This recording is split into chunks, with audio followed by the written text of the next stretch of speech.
8 பயன்.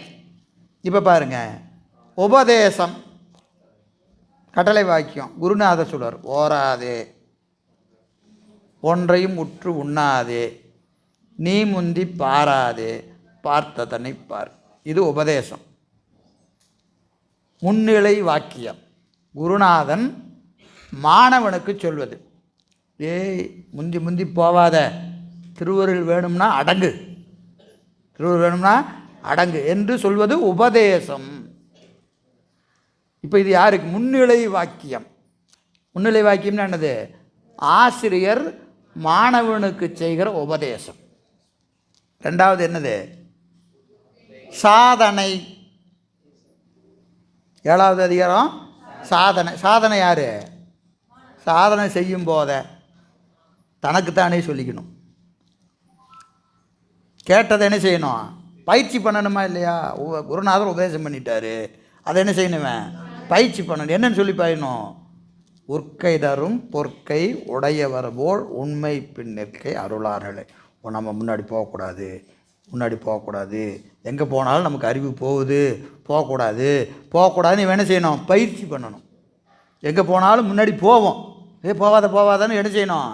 அதை இழுத்து திருவருள் என்ன பண்ணாலும் வாயை திறக்காத, இருக்கிற இடம் தெரியாமல் இருக்கணும், இருக்கிற இடம் தெரியாமல் இருக்கணும். என்ன செய்யணும்? ஒரு தடவை வராது, ஒவ்வொரு தடவையும் இது முந்தி முந்தி போவோம், முந்தி முந்தி போவோம். என்ன செய்யணும்? சொல்லி சொல்லி சொல்லி பயிற்சி பண்ணணும். இது தன்மை. முதல் சொன்னது முன்னிலை, இது தன்மை. தனக்கு தானே சொல்லிக்கிறது. கேட்ட உபதேசத்தை பயிற்சி செய்வது சாதனை. இது என்னது? சாதனை செஞ்சு பயன் பெற்றவர்கள் எப்படி இருப்பாங்க? இது பயன். இன்புறுவார், பின்புகுவார், துன்புறுவார், முன்புகுவார். இப்போ ஒரே கருத்து 3 இடத்துல எப்படி வைக்க சொல்ல அப்படிங்க? முதல்ல உபதேசம், சாதனை, பயன்.